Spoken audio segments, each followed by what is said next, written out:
As I mentioned, today we celebrate the feast of St. Cecilia, who is the patron saint of musicians. And a lot of her story is just legendary. We don't even know what year she was born in. It was probably sometime around the year 200. She was born in a very wealthy, prominent family, and she had an arranged marriage to a young man named Valerian. But from the time she was little, she was in love with the Lord, and she wanted him as her spouse. She wanted Jesus to be her spouse, and that she proclaimed herself that she would be a virgin the rest of her life. And so when she was forced into the marriage with Valerian, she told him, "There's an angel that stands over me, protecting my virginity. I can't see it. The only way you'll see it is if you're pure of heart, so you need to go and be baptized." So he went and he was baptized by Pope Urban, came back and saw her with the angel and had a great conversion. And not only was he converted, but his brother was converted.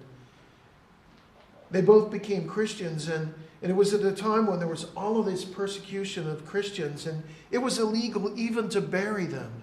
They were destined to just lay there and rot. And so they took it as their ministry, Valerian and his brother, to bury all of these Christians who were slain. And eventually they were arrested and martyred themselves.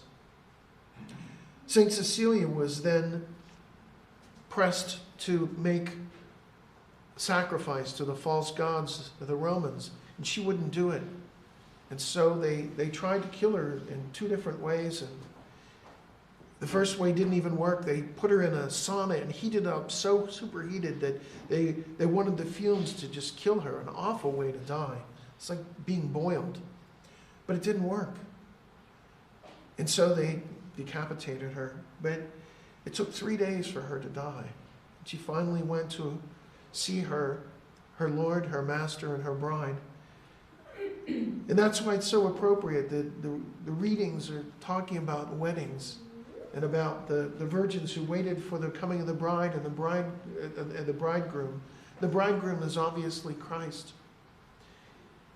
In one of the readings of the letters, that is very controversial in the church about wives be submissive to your husband, and everyone takes a lot of people take offense at it. But the next line is even more important. It says, "Husbands, treat your wives as Christ treated his church." That he was willing to die for his wife. And that's the message about being a spouse to someone, to be their bride, to be their husband, is that we're called to give our lives for one another. Not necessarily by some heroic action of dying on a battlefield or saving a drowning child. It's the sense of dying to self every day. So it's the little things we do when we're tired and we realize our spouse is even more tired than ourselves. Or whenever they're not in the best of moods and we're not in the best of moods, we bite our lip and are kind and charitable.